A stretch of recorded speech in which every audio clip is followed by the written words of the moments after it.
Dear students, good morning. आज हम आपकी 7th पोएम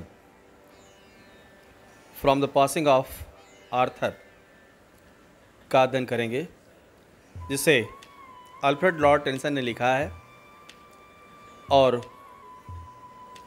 जिनका जन्म सामर्सबी स्थान का नाम है 6 अगस्त 1809 को हुआ था और उनकी मृत्यु 1892 में हुई थी। उनके पिता का नाम जॉर्ज टेनिसन था।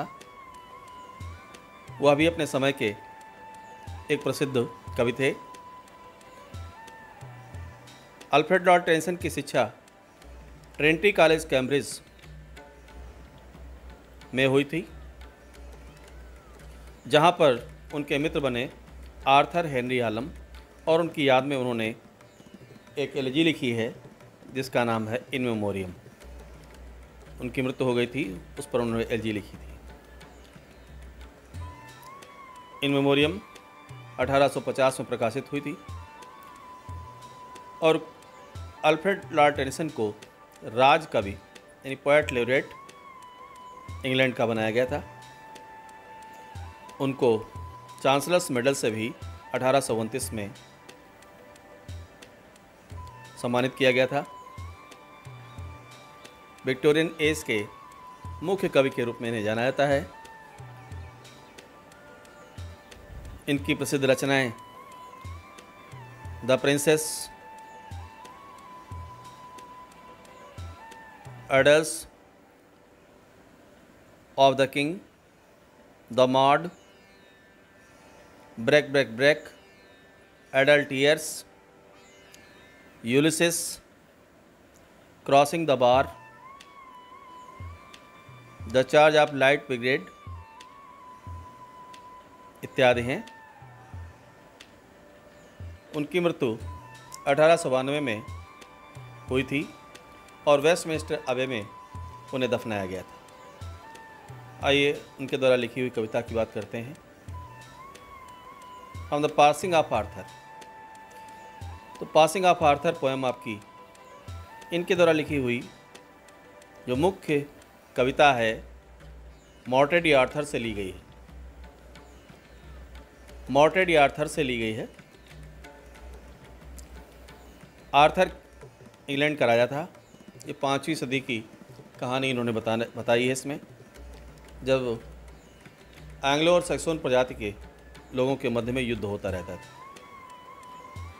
तो एंग्लो लोग इंग्लैंड में मिड में रहते थे, सैक्सन प्रजाति के लोग ये आउटर रीज पर रहते थे और ये छापामार युद्ध करते थे। इनके युद्ध से निपटने के लिए किंग आर्थर ने राउंड टेबल नामक संस्था की स्थापना की थी।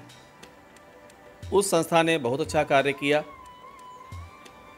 सैक्सन प्रजाति के जितने भी अटैक होते थे उन्हें समाप्त किया और युद्ध लड़ते लड़ते बहुत से सैनिक मारे गए। केवल किंग आर्थर बचा था और उसका एक प्रिय सैनिक बैडबियर बचा था। अब किंग आर्थर स्वयं घायल हो गया था उस युद्ध में। वह स्वास्थ्य लाभ प्राप्त करने के लिए जा रहा है एक छोटे से द्वीप पर। तो उस समय बैडबियर बहुत दुखी होता है। किंग आर्थर उसे सांत्वना देते हुए कहता है, आइए पोएम देखते हैं। एंड स्लोली, और धीमे से, आंसर्ड मीन्स उत्तर दिया आर्थर, किंग आर्थर ने। फ्रॉम द बार्ज मीन्स होता है स्मॉल बोट, छोटी नाव। तो छोटी नौका में सवार थे तो उन्होंने वहां से उत्तर दिया और क्या कहा उन्होंने? The old order changeth, yielding place to new. Old order, यहां ओल्ड आर्डर का अर्थ है ओल्ड सिस्टम, पुरानी प्रथा। चेंजेथ, चेंज बदल देनी चाहिए, हमें पुरानी प्रथाओं को बदल देना चाहिए। यील्डिंग मीन्स देते हुए, गिविंग, प्लेस स्थान, टू न्यू नई प्रथा को। हमें पुरानी प्रथाओं को बदलते रहना चाहिए, नई प्रथा को उसके स्थान पर लाना चाहिए। क्यों बदलना चाहिए अभी अगली पंक्ति में बताएंगे।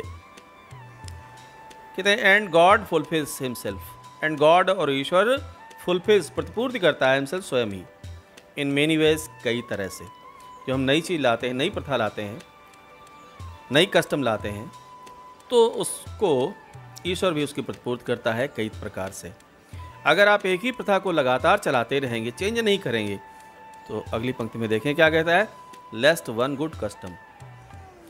लेस्ट कहीं ऐसा ना हो कि, लेस्ट मीन्स होता है कहीं ऐसा ना हो कि वन गुड कस्टम, एक अच्छी प्रथा, should corrupt the world, should corrupt, भ्रष्ट कर दे, किसे भ्रष्ट कर दे, पूरे संसार को।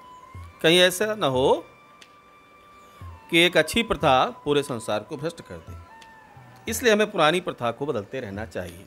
बहुत सी प्रथाएं आप जो कई वर्षों से चला रहे हैं, और उन्हें बदलते रहना चाहिए। नहीं बदलेंगे तो वह प्रथा सारे संसार को भ्रष्ट कर देगी। इसलिए कहता है वेडवेयर से किंग कहता है, कंफर्ट दाई सेल्फ। कंफर्ट, धैर्य रखो। यहाँ कंफर्ट का अर्थ आराम नहीं है, बल्कि है पैसेंस है। धैर्य रखो दाई सेल्फ, स्वयं। व्हाट कंफर्ट, जो धैर्य इज इन मी, मेरे अंदर है। मैंने जो धैर्य धारण कर रखा है, वेडवेयर से कहता है किंग आर्थर कि आप भी धैर्य को धारण किए करें। फिर आगे कहता है, I have lived my life. I have lived, मैंने जी लिया है, माई लाइफ, अपना जीवन। शाब्दिक अर्थ इसका तो यही हुआ। तो अभी अगर आप सोचें कि आई हैव लिव्ड कवि कहता है, आर्थर, किंग आर्थर कहता है कि मैंने अपना जीवन जी लिया है, इसका मतलब क्या हुआ? क्या कोई पड़ोसी का जीवन जीता है? सभी अपना अपना जीवन जीते हैं। तो I have lived my life, यहाँ पर किंग आर्थर आपको ये बता रहा है, I have fulfilled my aim. जो मैंने अपना लक्ष्य निर्धारित किया था, उस लक्ष्य को मैंने पा लिया है। जीवन तो सभी जीते हैं, अपना जीते हैं, पड़ोसी के नहीं जीते। तो वो एक कह रहा है कि उसने अपने जीवन का लक्ष्य प्राप्त कर लिया है। एंड दैट, और की, विच आई हैव डन, जो कुछ मैंने किया है। आर्थर कहता है जो भी कार्य मैंने किया है, जो गोलमेज संस्था की हमने स्थापना की, और किस तरह से हमने जो छापामार युद्ध प्रणाली उनकी थी, उन्हें कैसे हल किया, उनको कैसे निपटाया। तो कहता है जो भी कार्य मैंने किए हैं, आई हैव डन, मे ही देखिए कैपिटल से लिखा हुआ है, गॉड के लिए आया हुआ है। विद इन हिमसेल्फ, स्वयं ही, मेक प्योर, शुद्ध बनाए। मैंने जो कार्य किए हैं, ईश्वर स्वयं उन्हें शुद्ध बनाए, उन्हें प्योर बना दे। बट दाऊ, लेकिन आप, कहता है if thou shouldst never see, if thou should never see, यदि आप कभी मत देखो, माई फेस, मेरे चेहरे को, अगेन, पुनः। अब आप जानते हैं किंग आर्थर घायल है। स्वास्थ्य लाभ प्राप्त करने के लिए वह द्वीप पर जाना चाहता है। तो कहता है तुम मेरा चेहरा पुनः न देख पाओ, अर्थात मैं वीरगति को प्राप्त हो जाऊं, मृत्यु को प्राप्त हो जाऊं। तो अगली पंक्ति में देखिए कहता है, pray for my soul. Pray, प्रार्थना करना, फॉर माई सोल, मेरी आत्मा की शांति के लिए। सोल मीन्स होता है आत्मा।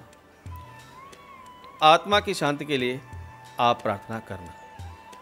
फिर यहां से इंपॉर्टेंट है, मोर थिंग्स आर राट, बहुत से कार्य, थिंग्स का अर्थ यहाँ पर वर्क से, आर राट, राट मीन्स होता है डन, किए जाते हैं, बाय प्रेयर, प्रार्थना के द्वारा।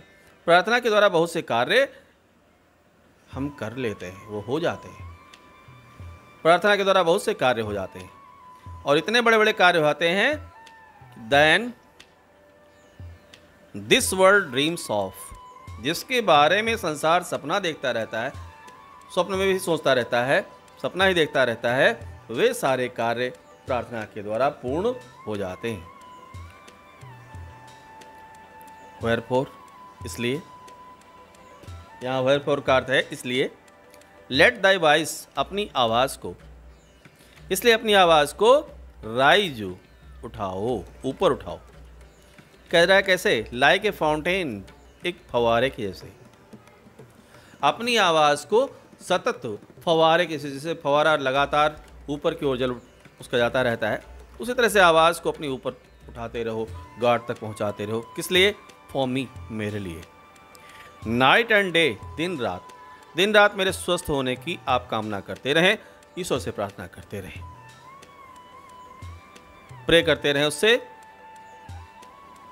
कहता यही कारण है, ये प्रार्थना ही हमारे पास ऐसा अस्त्र है जिससे हम भेड़ बकरियों से अच्छे हैं। देखिए अगले पंक्ति में कहा है, फॉर व्हाट, जिसके लिए, आर मैन बेटर, मनुष्य बेहतर है, देन शीप आर एंड गोट, भेड़ और बकरियों से।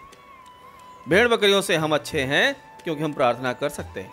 आपने किसी टेंपल में देखा हो, कोई भेड़ गई हो प्रार्थना करती हो, या कोई भैंस गई हो प्रार्थना करती हो। मनुष्य है जो वहाँ पर प्रार्थना कर सकता है और प्रार्थना करके अपनी पीड़ा को ईश्वर के समक्ष व्यक्त कर सकता है और उसकी करुणा से वह उस कार्य को कर सकता है।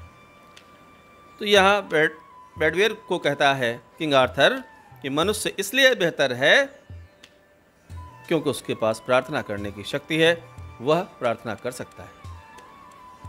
कहता that nourish a blind life, that nourish, वे पोषित करते हैं ब्लाइंड लाइफ, एक अंधों की भांति जीवन, with in the brain, brain के होते हुए भी, मस्तिष्क के होते हुए भी, दिमाग के होते हुए भी, दिमाग के होते हुए भी वे लोग अंधों की भांति जीवन व्यतीत करते हैं। भेड़ बकरियों की भांति वे लोग होते हैं जो इफ़ नोइंग गॉड, इफ़ यदि नोइंग जानते हुए भी गॉड ईश्वर को, they lift not hands of prayer, they lift not hands, वे अपने हाथों को नहीं उठाते हैं ऑफ प्रेयर, प्रार्थना के लिए।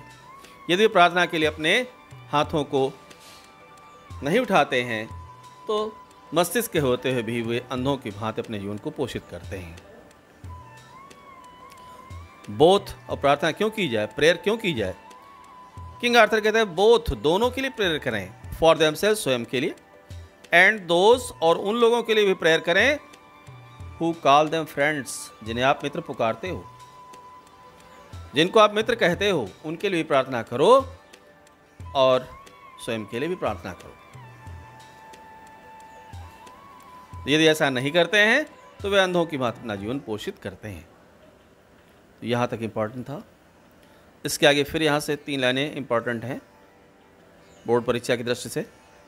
देखें, कहता है फॉर सो, इसीलिए, इस प्रार्थना के लिए ही, क्या कहता है, द होल वर्ल्ड, संपूर्ण, होल राउंड अर्थ, संपूर्ण गोल पृथ्वी, ये संपूर्ण गोल पृथ्वी इज एवरी वे, हर तरह से, हर प्रकार से, बाउंड, बाउंड मीन्स बंधी हुई है।